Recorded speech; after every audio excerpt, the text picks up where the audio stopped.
Welcome back to The Factor. Today with me is Captain Gerry Gouveia. There's so many things I can describe him as, but in this segment we're going to talk a bit about his role in the tourism sector. And by the way, congratulations. Roraima Airways is celebrating its 20th anniversary this year. Yes. Congratulations. And 20 years is it's fairly young, but there's a lot of hard work to make it the kind of success that you would have done over the years. So clearly we will have seen lots of development in that section of the tourism industry. Congratulations again. But I just want to say to you on that note that, you know, Roraima Airways, we started with 2 employees. In 20 years now we have 200.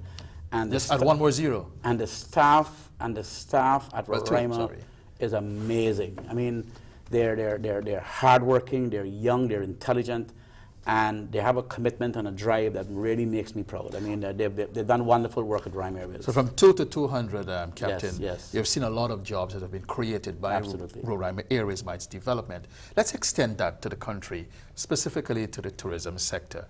There are some projects that are being touted that will bring development, will create more jobs, specifically the Marriott Hotel and the expansion of the Teddy Jagan International Airport. There are some controversies surrounding that. Some people believe that it should not be happening. What are your thoughts? I would have to put it in context to say this to you. We need to look at where Guyana came from to where Guyana is today. And if you look at the development of any country, and you think you have a y-axis and the x-axis, and you look at the development, it is never a uniform kind of line that goes. The closer you get to it, you understand it catapults from one level to the next.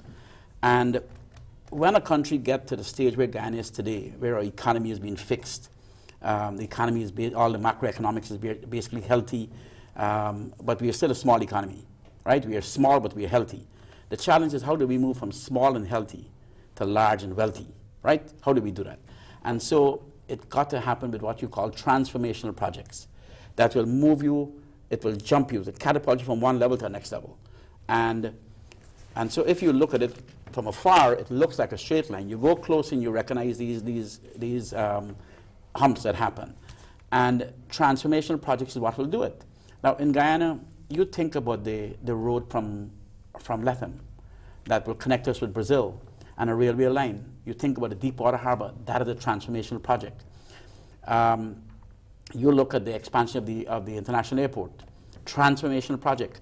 There may be naysayers, there may be people who don't believe that is necessary, but you know what? You will always have those.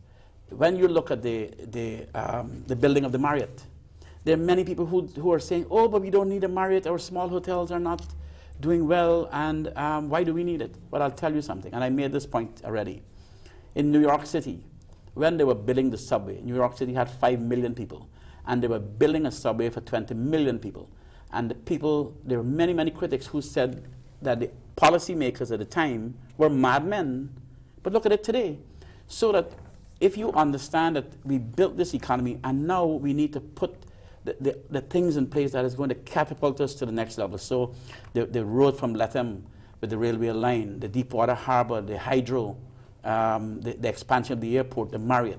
And the Marriott is an extremely significant project because, first of all, let me say to you, to get the Marriott to brand Guyana, because it's not only branding a hotel, it is branding Guyana.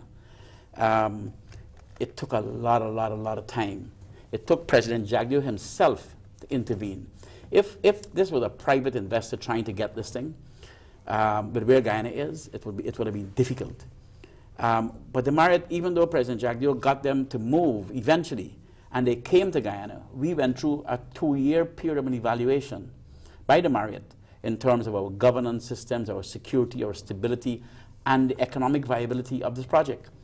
And when the Marriott finally agreed to brand this project, a lot of people don't understand what a phenomenal achievement that was for Guyana. The Marriott would brand the project in Guyana like it did, because then you have now Hilton looking over their shoulder. You have the Sheraton looking at them and say, well, hey, what is happening in Guyana?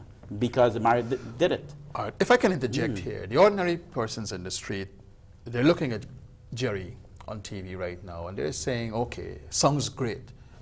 With a population like ours, and with so many hotels that were built for World Cup, what can the Marriott do? And some Marriott, one of the line that has been taken by some section is that the Marriott will kill some other hotels. Now, you're in a very unique position because you own a hotel, you own other resorts, and you are advocating for the Marriott. So why is it that you are doing that when others are saying, or some are saying, that a Marriott will kill the hotel, or the larger hotel, or the largest hotel we have here in Guyana? What is your take on that? All the major hoteliers in Guyana, in the private sector, support the Marriott. Paul Stevenson, who is a professional hotelier, support the Marriott from Carol Lodge. Mukesh Devi from Grand Coast will support the Marriott. I support the Marriott. I'll tell you why. Because the Marriott is not going to come and steal our business. The Marriott is going to come and create an entire new industry of business in Guyana. There are people across the world that follow brand names. They follow American Airlines. They follow the Marriott. They follow the Hilton. And other businesses is also a magnet for other businesses to come. So like, for example, the Pegasus. The Pegasus, I have seen a tremendous amount of improvements happening in the Pegasus as we speak, and I am very impressed with what is happening. But it is being driven by competition. It is being driven, and that is what is going to happen across the sector. So nobody's going to be building substandard hotel rooms. Nobody's going to be providing substandard service. When the Marriott hit our shores, they are going to raise the bar on service, on standards, on training, and all of us would benefit from it. The country would benefit from it.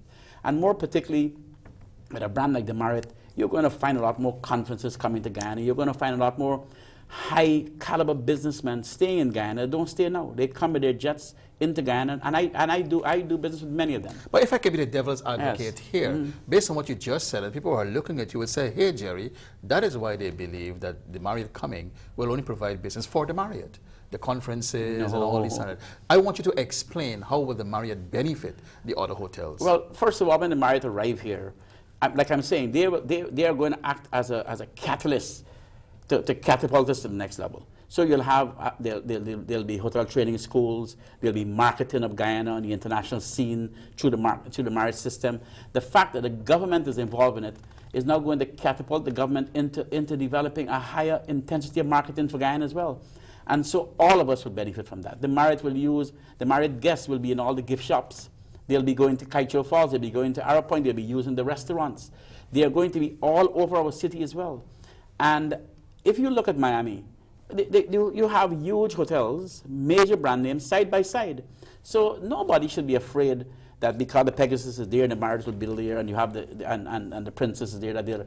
In fact, it will enhance Guyana, and it will enhance every one of our businesses, and it will be a phenomenal thing for not only for tourism, but for business development in Guyana. Because investors are looking at Guyana, and when investors come to this country, they want to go into a brand name hotel. And right now, we have good hotels. I mean, you go to Grand Coastal, beautiful hotel room, beautiful service. You go to Carol Lodge, you come to our hotel, the Duke Lodge and the Residence Inn. Phenomenal services and environment. The Marriott will raise the bar, and all of us would have to raise the bar with them. So in other words then, the naysayers and those who probably are following the naysayers should not be seeing the Marriott as a building that is coming that will not necessarily translate to guests not being at the other hotels in Guyana. No, not at all. And you see, most of the other hotels are considered to be small hotels in the international categorization of hotels. So we are small hotels. The Marriott, the Pegasus, and the Princess, and the Tower Hotel are going to be categorized as large hotels. And so they are going to have to, all of them will have to raise their bar. And the Marriott will come and raise the bar. But what is more significant is that the money the Marriott will spend on marketing, and the fact that we are going to get into all of the Marriott websites and marketing mechanisms, which the rest of the hotels are not doing to any significant level, it will benefit all of us. As a matter of fact, I want to say to you, I am extremely, you see the Marriott and the International Airport are two of those projects that will very quickly move us from this level to this level. How can the airport do that? Right now, I have been at this airport now for 35 years, and I've seen it move from a very small, rinky-dink little airport that was there back in the 70s and 80s. And I have seen a huge effort to try and improve it over the years. But what we have been doing is piecemealing it. We have been trying to add on to this little old rinky-dink airport, and we've been expanding here and expanding there, and we have leaking roofs because as you try to expand, you join roofs and so on. And we have been trying to keep up with the economic development that is happening in Guyana. But the airport is lagging behind far. Not only in terms of physical space, but in terms of the technical requirements to handle larger airplanes and more passenger inflow. And so if you went to Timeri sometimes in the mornings, you cannot find a parking spot at the airport. There are airplanes parking in the taxiways. And then you get into the customs and immigration area, and it's jam-packed with people. And so people are coming in and people are leaving, and it is a problem. And so we need to modernize the airport. We need to get with the times. In fact, we have been left behind on the one hand. So the physical structure of the terminal building in terms of the chutes to the airport, to the airplanes and so on, expanding the parking area, but more particularly is the issue of the runway. Our runway is 7,500 feet, which is adequate and safe for the kind of airplanes operating there now, 757s, 737s, and so on. But when you start to go to 767s and Airbuses and 747s, and if you go back to the original purpose of the Chedjagan International Airport that was built back in the early 40s and 30s to satisfy the transit of the warplanes that was moving into Africa. Georgetown, where it was, the geographic location was very strategic. And we need to take advantage of that. We actually lose that advantage by not expanding that runway. And so the idea is that if we get this airport, first of all, up to the standard where it serves Guyana, at a higher level of acceptance, technologically and physical facilities, then it also serves the purpose of international aircraft passing through Guyana onto Africa, onto other places in South America. We are sitting right on the coast. We are sitting right on the coast, and we are strategically located for refueling, for airline services, for crew rest that is on long flights that will stop here. And you understand that every time you have in transit passengers, whether it's persons or airplanes or trucks or whatever it is, it adds to your consumer capacity. Consumer capacity is what you need to drive economic development. So whether people are using your airport, your hotels, your taxis, your food, your stores, and they're circulating more money in your community, that is what we need. But the naysayers are saying that having a brand new airport, a bigger airport, a modern airport, may not necessarily translate to the things that you've just mentioned. There's no guarantee based on what they're saying. I mean, what would you tell them if they're looking at you right now? I would say to them, listen, when I started Roraima Airways in 1992, Guyana was not, we were a product-driven economy. Services was not a big part of our, and Arrow Point, when I started Arrow Point, we were handling maybe 200-300 people a year. Today, Arrow Point is up to 5,000 and 7,000 people a year. That is tourists. Kaitro Falls, you look at the numbers has been increasing. You look at the airport, the number of people who have been coming back. And as we continue to make Guyana a better place, look, we have, let us say we have 900,000 Guyanese living outside of Guyana. I tell you, every one of them, their heart is in Guyana. And they're all now living with a lot of the propaganda and the misinformation. You know, one of the biggest criticisms I have of this government is that this government do not spend the kind of money on marketing this beautiful country. And Jamaica spends $100 million a year marketing that beautiful island, but that island is bankrupt. Guyana is a wonderful country with phenomenal people and places to go and things to see, and we live our life, we go to school. But people don't know that. You know what people know? People know the negative news. Negative news is free news. Positive news, you have to pay for it. And the government of Guyana have not been doing that. And so what is happening is that the negative news has become permanent news for people in the diaspora, and they listen to all the rumors and they read all the negative things on the internet. And so we have not done a good job as a country in selling the positive image in mass to the world. When we start doing that, when the Marriott come here and they start their marketing program and more people start to market the, Guyana, I mean, look, people who are saying that have no idea. But government can say that, you know what, they had to grapple with a bankrupt country 20 years ago. They had to rebuild the social sector and all of the things. So while the things are important, they had to have priorities. I don't forgive the government. I don't forgive them because if you have a business and you don't market the business, you could have the best product in the world.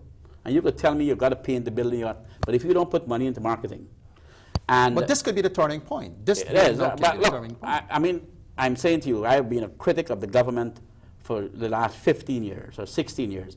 They have not been spending the kind of money. I need a minimum of $2 or $3 million US a year to market Guyana. Right? We have been spending $200,000 and $300,000. Crazy. Maybe The point that time is down the road. It's changing. It's changing. No. I'll tell you right now. For example, in mining, you know, the mining industry, each major gold mine like Omai would employ 1,000 people. They'll generate $300 million a year to our GDP.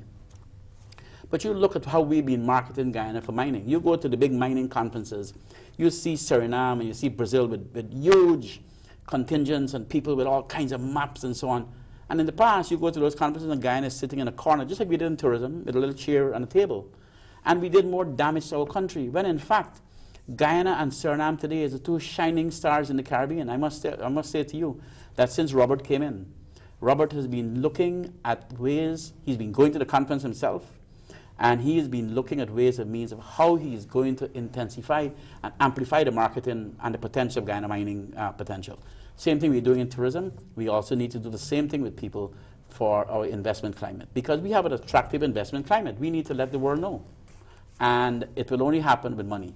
So the government needs to find the money to do it. So maybe the Marriott project Absolutely. can be the beginning of all of this things that you're mentioning, and also the airport expansion. That's right. What role would the Ogle Airport play in all of this down the road? The Ogle Airport is an extremely important strategic airport in the sense that it's a city airport. And it is not a competitor to the international airport because the international airport is more of long-range traffic. Ogle Airport is going to connect regionally with Trinidad and Suriname and Brazil and in Dash 8s and smaller type airplanes. But Ogle Airport will serve that purpose of bringing executive jets right into Ogle so that people could come into Ogle and very quickly get to the administrative centers and so on. But Ogle is not a competitor to the airport. It actually complements what happens at the, at the international airport. And, so two sets of traffic, basically. Oh, yes, absolutely, absolutely. But the point I want to make to you about this thing of the marketing, while I have been critical of the government in the past, when I saw the government commitment to the Marriott, and I saw the government commitment to the airport, and I saw the government new commitment, and every time the government talk now with the president, they talk about tourism. And it is making me more and more enthusiastic because I'm now finding the buy-in from government. I'm now seeing government now starting to talk and walk the walk. And they have to understand it is not only to talk tourism, but how do you market tourism. And I'm actually seeing that. The fact that they commit to make the Marriott a reality, to me, also commits them to promoting Guyana. All right, before we go to the next break, you're celebrating 20 years Yes. as a company in this year. I want to take you 20 years from now. Where do you see Guyana with all these projects coming on stream? I am extreme. Listen, I would rather be nowhere else in the world. I could be anywhere I want in the world. I would rather be nowhere else in the world than right here in Guyana. This is an exciting time in the development of our country. And actually, I see the next 10 years of a phenomenal, exciting development in Guyana. When you think about the road from Brazil, and you think about the hydro, you think about the possible railway line and the Deepwater Harbor, and you think about the next hydro that they know the Brazilians are looking, they've been getting their power from the Gori Dam in Venezuela. And they've been having some problems with the supply of electricity, so northern Brazil is having a lot of power failures. They're now looking at Guyana to develop a $2 billion investment in a hydro to power northern Brazil. I mean, when you think about those things, and then you think about what is happening in gold, what's happening with the manganese mine in the Northwest District, what is happening with our oil potential and explorations, and the massive amount of gold exploration going on now, the next 10 years, you are going to see Guyana will be catapulted to the next level of economic development that is unprecedented in Guyana. You've never seen it before, and in the Caribbean. Just like how your company moved from 2 to 200 employees within that time, we can see the same leaps and bounds within another 10 to 20 years in Guyana. We have to take our final break. When we come back, I cannot do an interview with Captain Gouveia without mentioning his experience in that negative event. That would have been in 1978. We're talking about the Jonestown Massacre. I'll have his thoughts on that when we come back. Stay tuned.